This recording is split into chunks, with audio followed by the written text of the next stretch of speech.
Hi, today we're going to discuss some features and amenities to consider when selecting your venue location.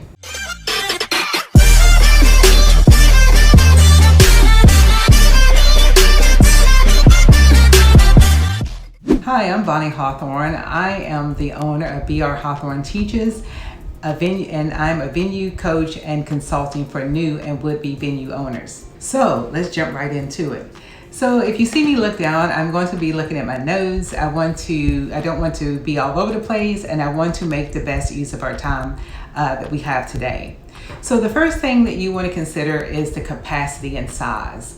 Normally when you're looking for a venue, zoning will let you know the capacity, that is the number of people that can comfortably and legally be housed in your venue. So again, as I always say, you want to go to zoning before you sign any kind of leasing contracts, because they and the fire marshal will determine the capacity and size. Because when you're determining that, that allows for you to know how you can set your venue up, how many tables your venue will have, the floor plans, the layouts, and so that is so important, because if you tell people that your potential clients that you can hold up to 150 people, and zoning and the fire marshal has not approved that for you, that could cause you to have hefty fines and to be closed down. So you want to stay in accordance with whatever the guidelines they set forth for you. Also, it allows for you to say, okay, we have a separate reception area and ceremony space, or are we going to have those together, so that you'll know that when you get in the space and you have planners coming in, if they know that or designers, they know if they need to flip the room, or you're going to transition from the ceremony space to the reception space. So that, with the capacity, that helps with that as well. Also, are you going to have dressing rooms for your bride and groom and the bridal party? That's very important, because a lot of people want that one-stop shop. They don't want to have to go to a hotel, get dressed, and then to maneuver to the venue. So those are things to consider when you're looking for your location. Are you going to have an outdoor space? Will there be room for outdoor seating? Can you have outdoor events? So that's all to consider. Also, restrooms. Restrooms are very important. Are you going to have several restrooms? Are you going to have, one restroom for gentlemen, one restroom for women, or is it going to be a co-ed restroom? Also, are the restrooms handicap accessible? So you have to be in compliance with ADA.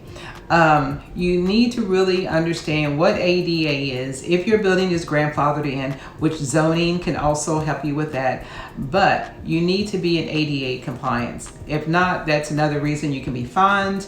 And you definitely want to know that before you actually sign the lease, or you build out, or whatever you're going to do, because it can be quite hefty. So you need to know the costs associated with that. In case you're not in compliance. That is truly important. Okay. Also, you want to know, are you going to have a catering area? Are you going to have a catering kitchen? Or is it just going to be a prep space? That's very important. Also, if you have a catering kitchen, do you have preferred vendors that you're going to have catering? Are you going to be able to plan out the meals and cater it yourself? Are you going to have a buyout? And a buyout is if they don't want your chef to cook, they have their own person. How much are you going to charge them to buy out your chef or your kitchen, right? So someone else that they prefer can come in. So that's very important to have those rules and to know what you're going to do prior to selecting the location. Also, as far as Parking is huge. Parking is huge. I get asked that on a daily basis when people visit my venue, or they call or email, how is the parking? We have all-street parking. Are you going to have a parking lot? Is there a parking garage? Is there public transportation nearby where, if you don't have parking, that they can, walk within walking distance? Those are very important. People are always going to ask you about the parking situation, and you want to be able to give them the actual details. Say, for instance, our venue is adjacent to a workstation. However, The workstation does not allow my clientele to park on their parking lot. So we have to make sure that they understand that, so that there's no difficulties on the day of the event. We'll let them know that there's off-street parking. There's a parking garage about 2 blocks down, which is in great walking distance to us. So make sure that you understand the parking situation, the flow of traffic, and things of that nature. Because I know sometimes in our little town, it's a historical town, we had that kind of like back out space where they backed in, and people they were just not comfortable with that. So just know what the parking situation is and be able to communicate that to your potential clients. Also, as far as amenities, are you going to have Wi-Fi?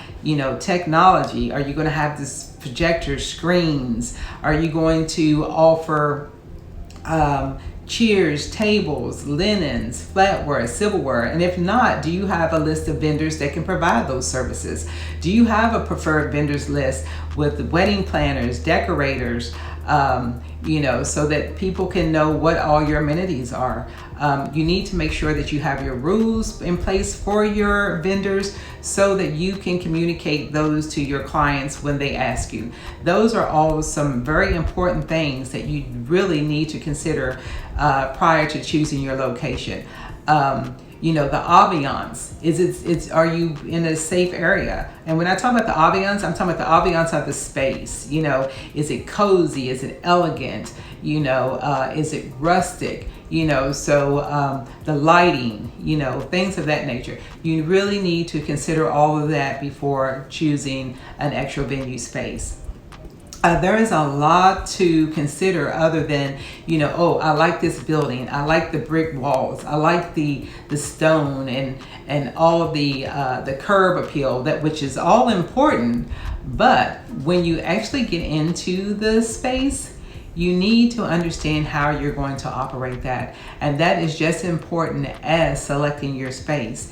And if there's anything that needs to be built out, again, you must go to zoning, you must go to the fire marshal, and make sure that you get a reputable contractor. So often, I hear a lot of new venue owners and they want to build out, but the contractor has gone MIA. Go to the Better Business Bureau and get some background on this person. Ask for references, because time is money, and if they're MIA on you and you have a open date, and it just doesn't correlate, then you're wasting money. If you're renting, you're still paying fees to rent the location, and if you're building, it's even more costly. So make sure that you have all the pertinent information about the contractor that you need, that's going to set you up for success, keep you on your timeline, and so you can have a profitable and sustainable venue. Again, those are just a few features that I want to discuss with you today. However, if you're interested in booking a strategy call, we can go more in depth. If you found this information helpful, give us a thumbs up. If you want to stay in the know, subscribe. And again, I thank you for joining us today, and I look forward to assisting you along your venue journey. Have a great day and many blessings.